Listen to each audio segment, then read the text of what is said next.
Vous avez été nombreuses à me demander comment on faisait pour appliquer du foil avec une plastifieuse. Donc aujourd'hui, je vais vous montrer comment ça se passe. Donc déjà, il faut imprimer ce que vous souhaitez foiler.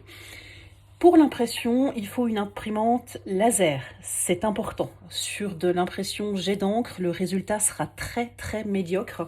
Le foil n'adhérera pas correctement.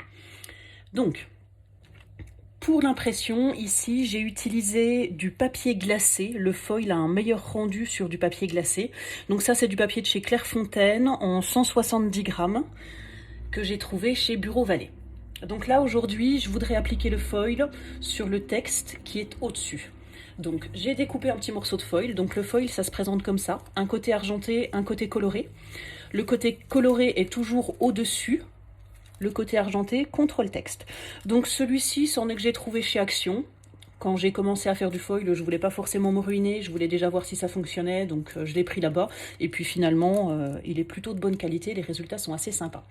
Donc je viens appliquer le foil sur la partie que je souhaite rendre métallisée. Je viens appliquer une feuille A4.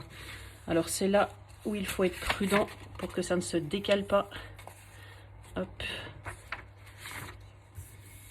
Voilà, ça a l'air bien couvert. Donc la feuille A4, c'est juste pour protéger le foil de la chaleur, pour ne pas qu'il fonde au moment de l'application. Il existe des feuilles plastiques thermorésistantes que vous pouvez mettre aussi dans ce style-là, qui permettent d'avoir la transparence et de voir ce qu'on fait. Après, du simple papier A4 classique fin suffit. Donc, on va le mettre à la plastifieuse que j'avais préalablement mise à chauffer. Et on va la laisser travailler.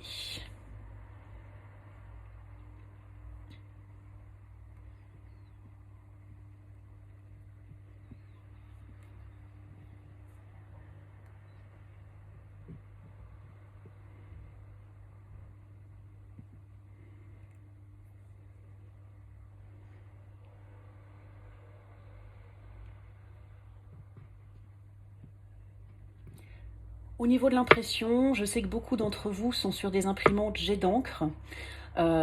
Si vous travaillez dans un bureau, la plupart des imprimantes de bureau sont des imprimantes laser.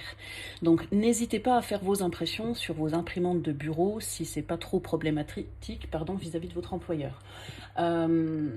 Pour ce faire, quand vous êtes dans le DS, au moment où vous allez cliquer sur imprimer, ça vous ouvre une boîte de dialogue d'impression.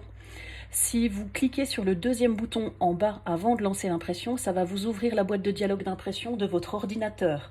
Depuis la boîte de dialogue de votre ordinateur, vous pouvez enregistrer le fichier à imprimer avant de lancer l'impression. Ça vous l'enregistre sur votre ordinateur et ça vous permet ensuite de pouvoir l'imprimer depuis n'importe où.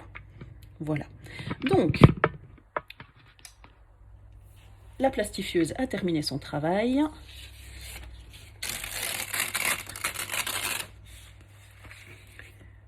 On va maintenant retirer le foil. Donc on voit bien, hein, la partie qui a adhéré s'est retirée de mon morceau de foil. Et là, j'ai donc mon texte en métallisé. Si vous vous demandez ce que c'est que ce joli QR code, c'est pour faire une carte de Saint-Valentin.